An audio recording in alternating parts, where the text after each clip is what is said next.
Hi, it's Karen with Living Our Dream Homestead, where today we are going to be making creamy tomato soup from scratch. I am actually using my tomatoes that I grew in my garden.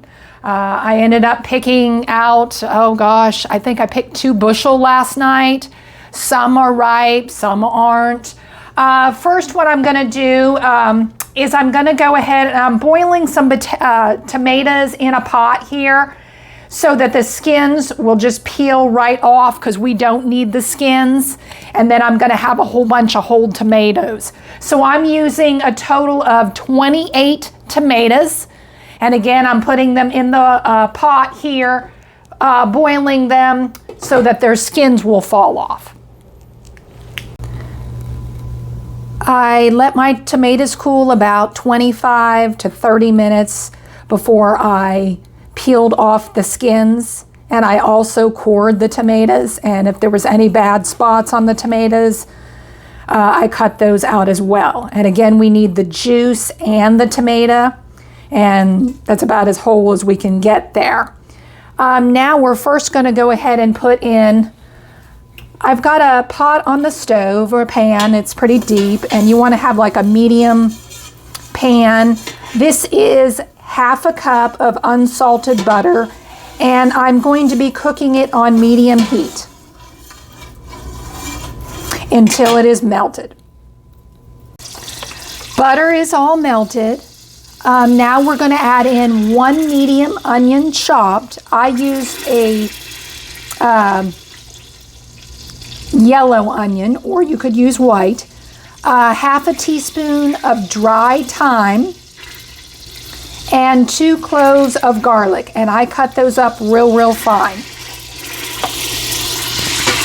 Go ahead and add that in there. And we're going to go ahead and stir this until the onion is soft.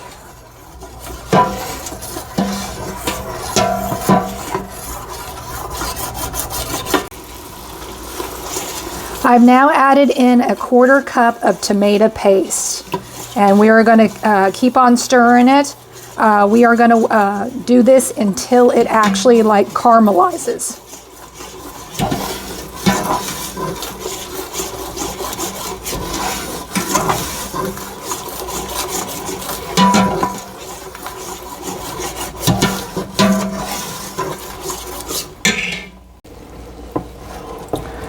I've now added the tomatoes with their juice into the pot.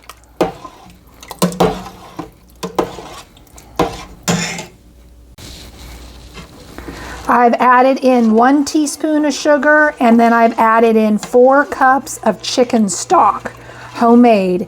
Now you don't have to use homemade. Like I said, you can go ahead and buy it from the store. You could use chicken stock or chicken broth. Again, it was 4 cups.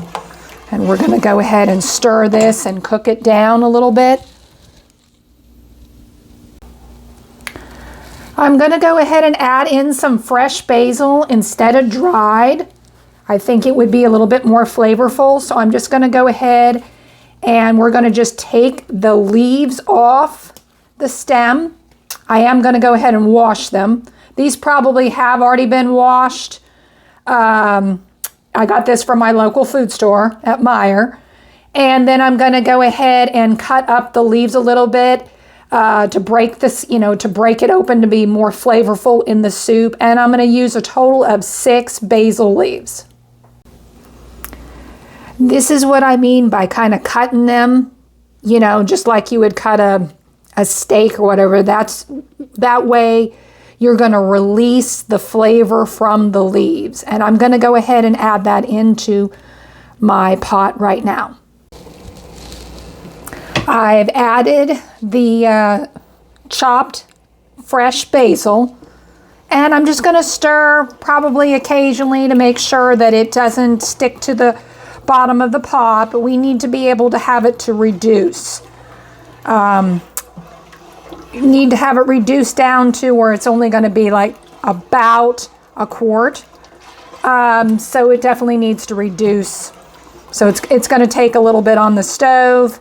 I'm going to set the timer maybe for, let's see, I'm going to set the timer for maybe 15 minutes and then I'm going to come back and see if it's reduced any. I'm still keeping it on medium heat.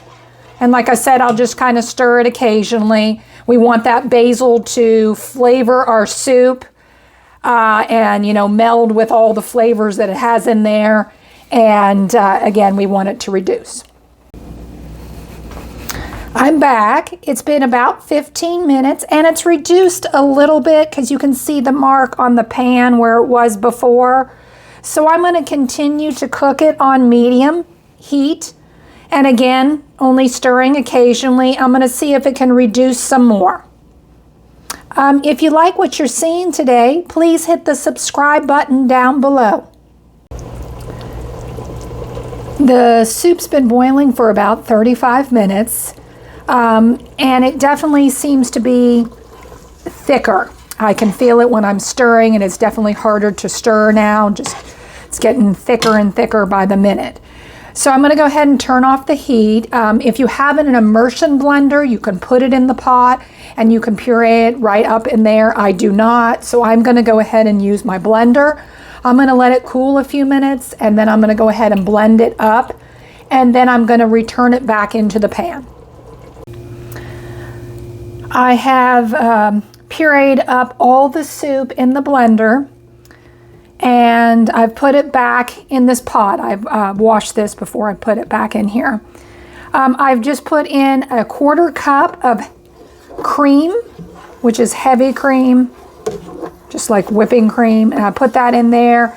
And I'm still going to cook it on about medium. I want it to reduce again. Doesn't, not half, but I do want it to reduce again. So I'm going to cook that for a little bit longer. The soup is all done. I've turned off the heat and I've added in another teaspoon of sugar and 1/2 teaspoon of salt.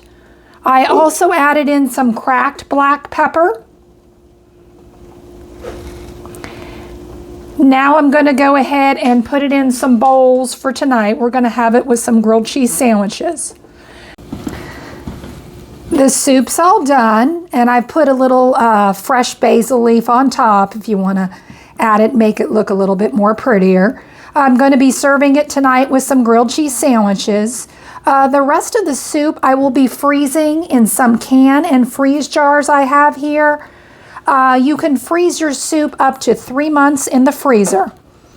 Thank you for watching. This was Karen with Living Our Dream Homestead. I hope you have a good day.